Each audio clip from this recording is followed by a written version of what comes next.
तुम्ही अभिलेख असो किंवा वन विभाग असो किंवा इतर कुठलेही जे कार्यालय, तुमच्या गावातील ग्रामपंचायत असू द्या किंवा तुमच्या गावातील शाळा असू द्या, तुमच्या गावातील विद्यार्थ्यांच्या अडचणी असू द्या किंवा एखाद्या कामगार जो असेल त्याच्यावरती वेठबिगार होत असेल ते सांगा.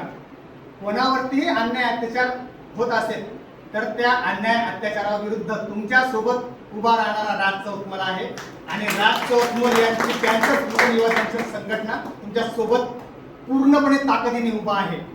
तुम्हाला कधीही अडचण आली, रात्री बेरात्री कधीही मला फोन करा.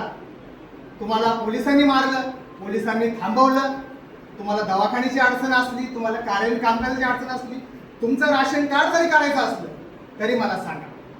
त्या व्यतिरिक्त माझं असं म्हणणं आहे की विद्यार्थ्यांवरती अडचण होते तर विद्यार्थ्यांना काही स्कॉलरशिपची अडचण असेल किंवा रॅगिंग होत असेल किंवा प्रवेश फी मागत असतील किंवा डोनेशन मागत असतील, त्या व्यतिरिक्त आपल्यामधले जे सुशिक्षित बेरोजगार आहेत यांना असं वाटतं की बाबा फक्त झेंडा घेतला, बाबासाहेब, शिवाजी महाराज, अण्णाभाऊ साठे, ज्योतिबा फुले हे सांगितले की आपण झेंडा घेऊन निघतो.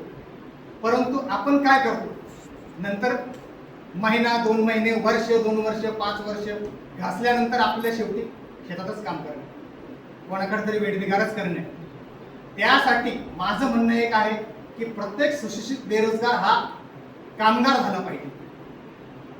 कामगार न राहता तो औद्योगिक कामगार झाला पाहिजे, तांत्रिक कामगार झाला पाहिजे, तो सरकारी नोकरीला लागला पाहिजे. त्या व्यतिरिक्त तो उद्योजक झाला पाहिजे. उद्योजक होण्यासाठी त्याच्याकडे स्वस्त धान्य दुकान असलं पाहिजे, त्याच्याकडे गॅस एजन्सी असली पाहिजे, त्याच्याकडे एखादी कंपनी असली पाहिजे, त्याचा पोल्ट्री फार्म असला पाहिजे. हा माझा उद्देश, हा माझ्या संघटनेचा उद्देश आहे. त्या निमित्ताने मी तुमच्यापर्यंत आलेलो आहे किंवा तुम्ही जॉईन व्हा. जॉईन झाल्यानंतर तुम्हाला बाकी आणखी काय मदत लागेल ती सर्व मदत पॅन्थर्स युवा जंक्शन संघटना आणि माझ्या संघटनेचे सर्व पदाधिकारी मित्रमंडळ सगळे करतील. एवढे करून मी माझे 2 शब्द संपवतो.